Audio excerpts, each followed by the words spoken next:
So finally, I'm back, and first of all, I would like to apologize for this really long absence. I was traveling, and you know how it is with our travels, it's really difficult to get things in order, let alone recording a podcast. So now that I'm back, let's talk about books once again. And since I'm back from my travels, I would like to start with a travel book. It's called Along the Road. These are some essays and short notes by Aldous Huxley. He's really one of my favorite writers because he's written about things that very few people wrote, especially in his time. But the book that I am picking today, he's writing about travel, and pretty much everybody writes about it. But there's more to just travel essays here. He starts with this very interesting and strangely enough funny question that why do we need to travel in the first place? Why do we not just stay at home?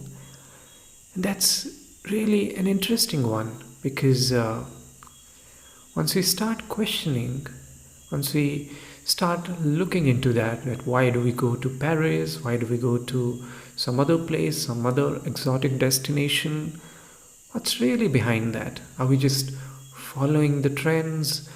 Do we really want to travel? Do we really want to see other cultures?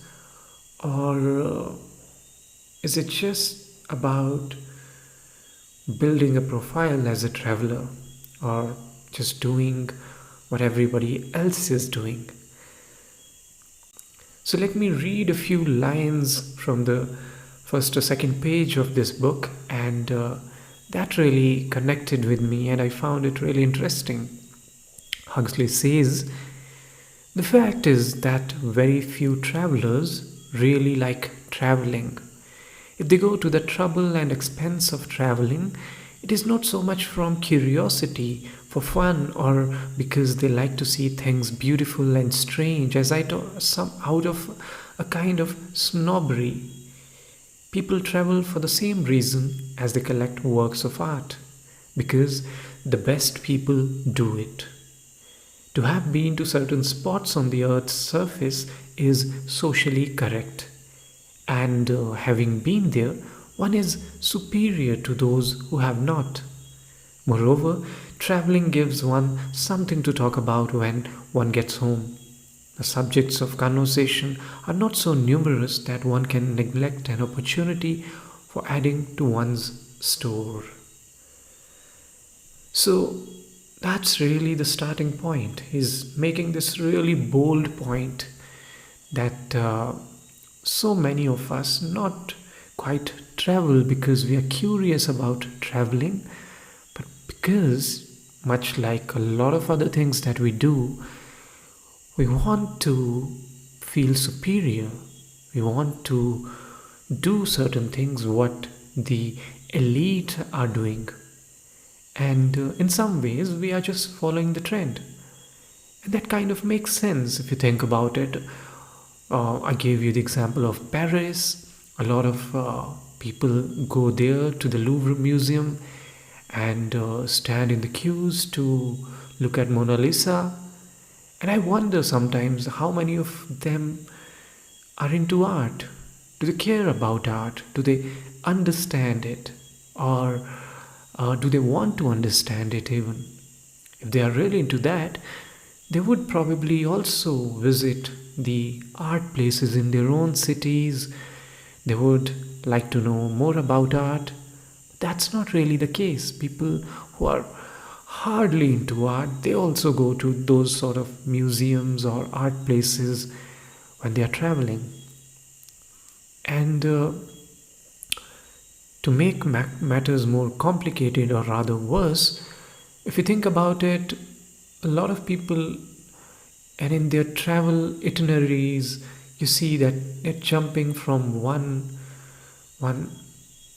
absolutely different place to another. For example, there will be a church in the morning, and then a visit to the museum later in the day, and then to the beach, and then the hotel.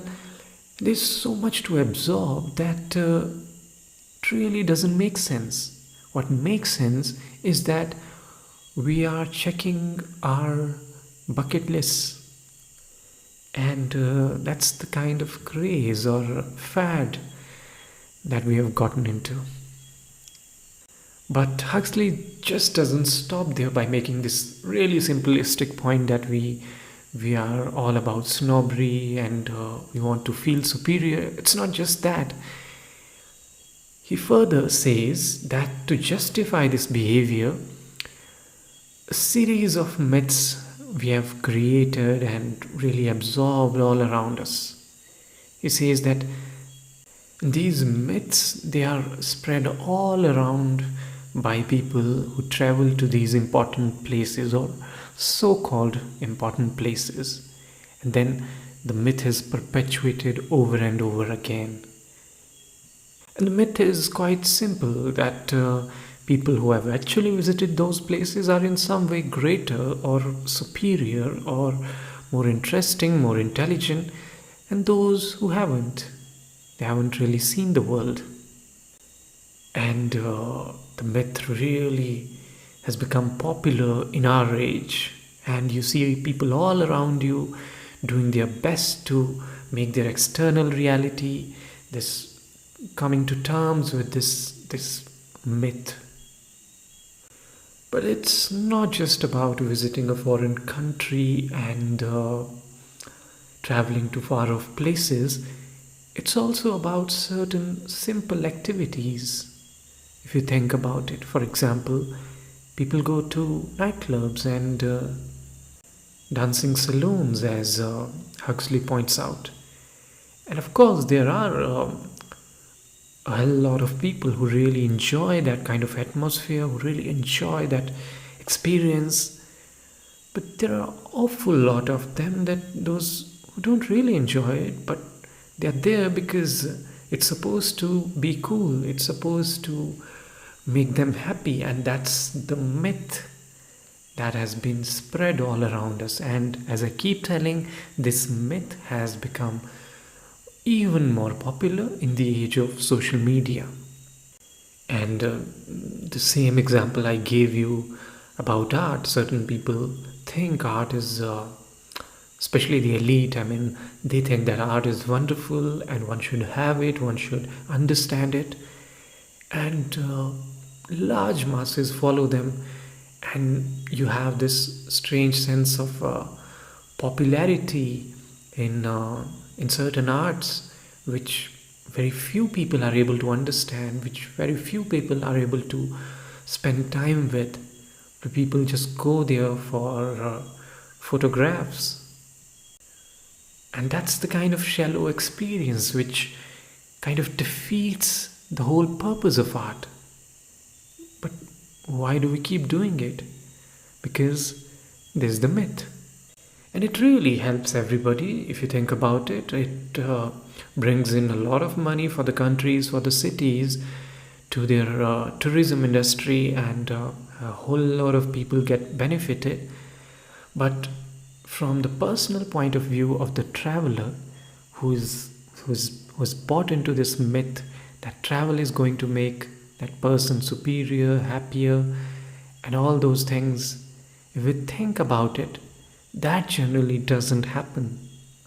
And further in this essay, I found a really interesting few lines which I would like to narrate here. So, Huxley says, we call such people travelers because they do not stay at home. But they are not genuine travelers, not travelers born. For they travel not for traveling's sake, but for conventions. They set out, nourished on fables and fantastical hopes, to return, whether they avow it or not, disappointed. Their interest in the real and actual being insufficiently lively, they hanker after mythology And the facts, however curious, beautiful, and varied, are a disillusionment. It is only the society of their fellow tourists with whom they conspire every now and then to make a little oasis of home in the foreign wilderness, coupled with the consciousness of a social duty done that keeps them even moderately cheerful in the face of depressing facts of travel. Your genuine traveler, on the other hand, is so much interested in real things that he does not find it necessary to believe in fables. He is insatiably curious. He loves what is unfamiliar for the sake of its unfamiliarity. He takes pleasure in every manifestation of beauty. It would be absurd, of course, to say that he is never bored, for it is practically impossible to travel without being sometimes bored. For the tourist, a large part of almost every day is. On the other hand, at home, among one's regular occupations, one is never bored. So that's another brilliant point that he makes here. That very often in today's world, we try to feel that we won't get bored when we'll travel. But he's saying that it's the opposite. When we are at home, we are watching TV, we are occupied with so many tasks, we are not really bored at home. But when we travel, we leave behind a lot of activities and then we are on our own. There is every chance that we are going to get bored, and that's fine. We should welcome it. And that's pretty much where this first essay ends. And we learn quite interesting perspectives here. And I'm really curious to know what you think of it. How do you see travels? And do you agree with Huxley's points or not?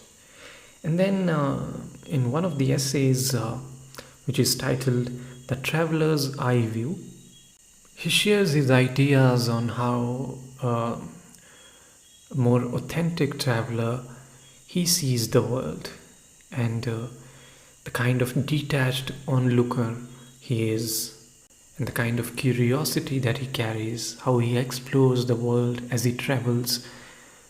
He talks about all of that.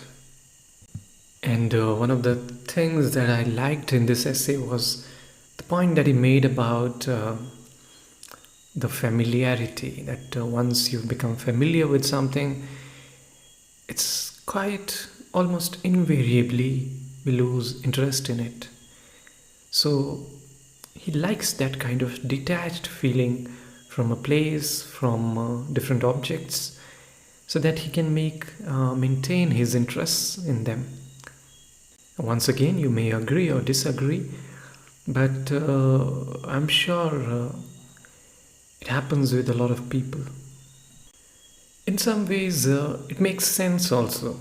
People we meet at a particular event or just spend very little time with, quite often we see the best sides of them or very, very small shades of them.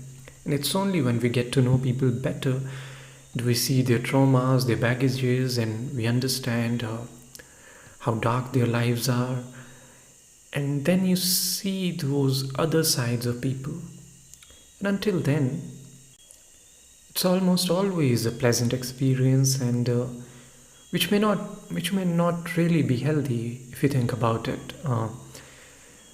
The kind of satisfaction and happiness we get from our serious and intimate relationships that we cannot get from the superficial ones where we just meet people for a short time and then move away. But to be fair, Huxley is not talking about relationships here. He's talking about life of a traveler and how he sees the world. And the traveler's gaze he's pointing out is different because he's constantly on the move, and he's looking at the world probably from a macro lens, and is not really getting stuck at one place or the other. It's just constantly moving. So the gaze constantly moves and he observes and absorbs a lot of things. That's really the satisfaction of traveling, at least for Huxley. I'm sure it happens with a lot of other travelers, but definitely it happened with the writer. And then there are other notes and essays where Huxley talks about different books, different works of arts, and different places that he visits. And I'm sure you will like that too. And you're definitely going to enjoy, especially if you've read other works of Huxley, such as The Doors of Perception and Brave New World, which are, as I said before, very, very different. But in this particular book, in these essays, the kind of philosophical perspective that he presents, and in his own simple and thought provoking style, he makes you think, he makes you wonder about your travels. And it's such a joyful experience because we're talking about things that we do all the time, but we're trying to understand it from a different perspective. You're just using a new lens to the old picture, and it feels wonderful. So let me know if you read or have already read some of these essays or notes, and what do you make of them? And I'll catch you next time with another book. So until then, keep reading and keep listening.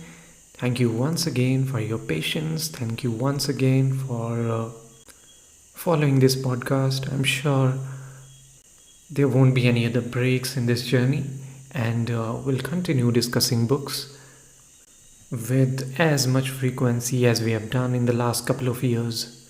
So thank you, and I'll catch you the next time.